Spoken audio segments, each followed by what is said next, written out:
سیدنا امام اعظم ابو حنیفہ رضی اللہ تعالیٰ عنہ کے تعلق سے غیر مقلدین نہ جانے کیسے کیسے حملے کرتے، وہ ان کا معاملہ ہے، وہ جانے کل قیامت کے دن اور قبر میں ان کو حساب دینا ہے۔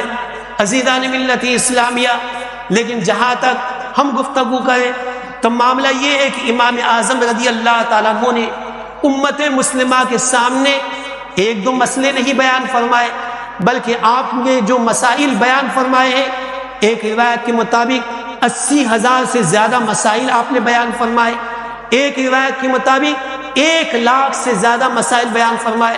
تو یقینی سی بات ہے کہ جس امام نے 80,000 مسائل امت کے سامنے بیان فرمائے، 1,00,000 سے زیادہ مسائل امت کے سامنے بیان فرمائے، اولیاء امت جن کی تقلید کرتے آئے، جن مسائل کو مانتے آئے، ایسا کیسے ہو سکتا ہے کہ امام نے وہ مسائل قرآن و حدیث کی روشنی کے بغیر بیان فرمایا؟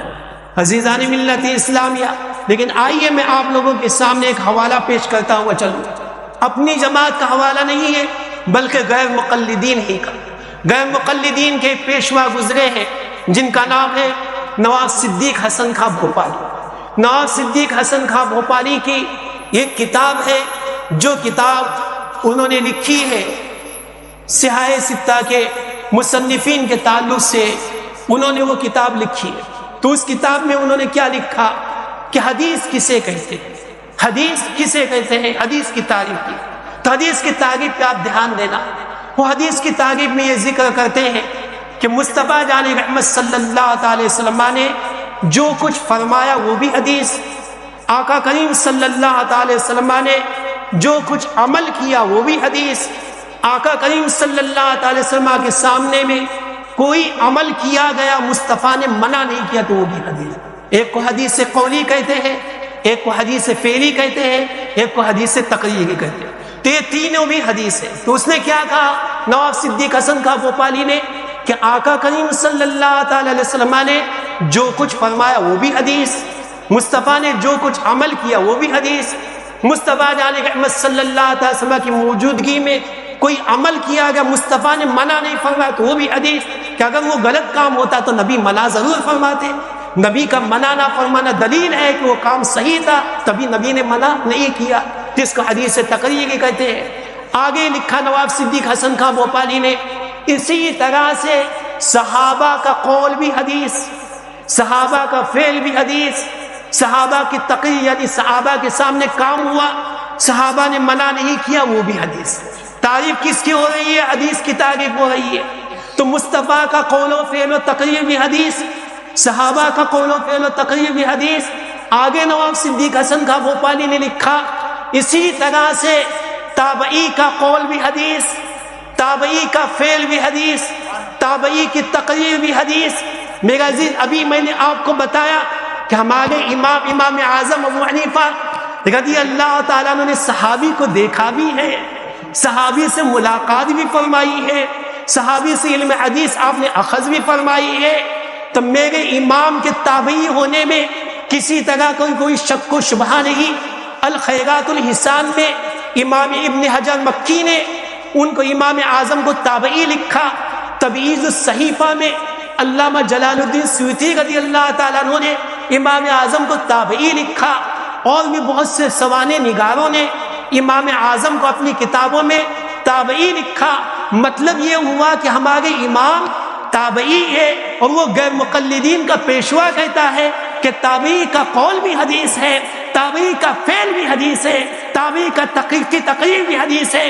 مطلب یہ ہوا کہ اس نواب صدیق حسن خاں بھوپالی کی روشنی میں اگر میں یہ کہوں تو صحیح ہوگا کہ میرے امام کا ہر قول بھی حدیث ہے، ہر فعل بھی حدیث ہے، ہر تقریر بھی حدیث ہے۔ مطلب یہ ہوا کہ مذہب امام اعظم ابو حنیفہ شروع سے لے کر آخر تک حدیث ہی حدیث ہے۔ عزیزان ملت اسلامیہ، اب فیصلہ ہو گیا کہ حدیث پہ عمل کرنے والے وہ غیر مقلد نہیں ہے، بحمد تعالی ہم سنی مسلمان حدیث پہ عمل کرنے والے۔ عزیزان ملت اسلامیہ، یہ شان اللہ تبارک و تعالی نے کس کو عطا فرمائی؟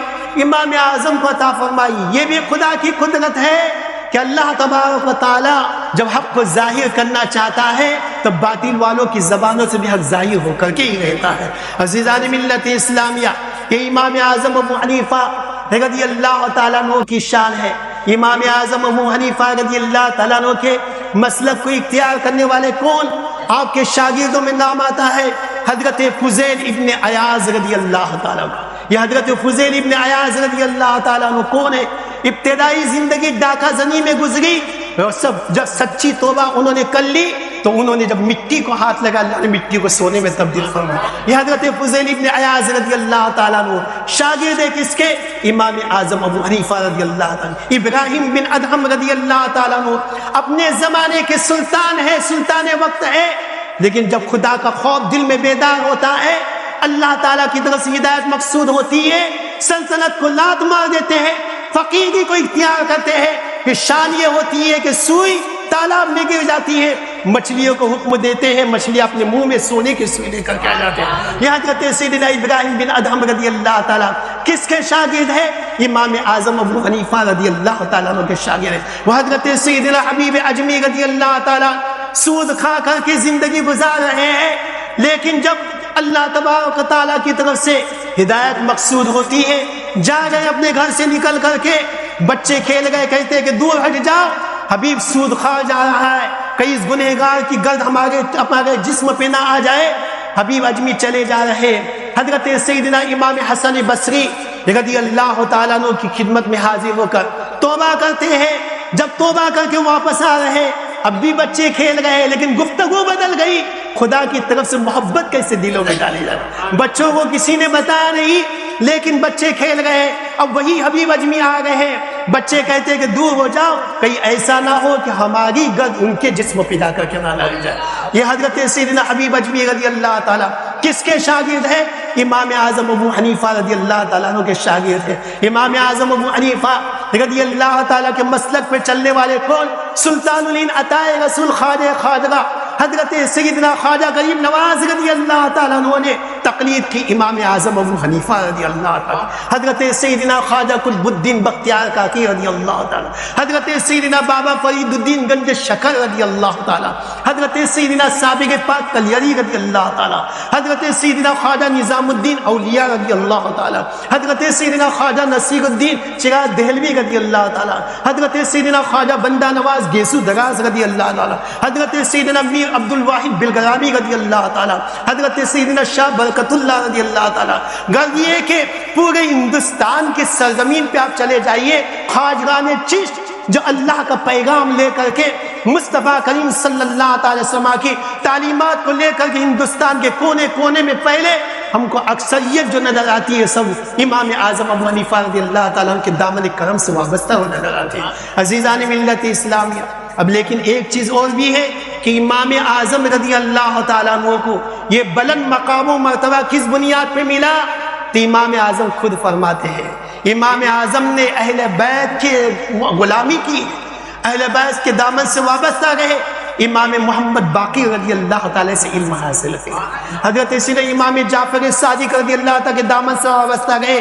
خود ارشاد فرماتے ہیں کہ اگر وہ 2 سال جو ابو حنیفہ نے امام جعفر صادق کی خدمت میں گزارے، اگر وہ 2 سال ابو حنیفہ کو نہ ملتے تو ابو حنیفہ ہلاک ہو جاتا، ابو حنیفہ ہلاک ہو جاتا.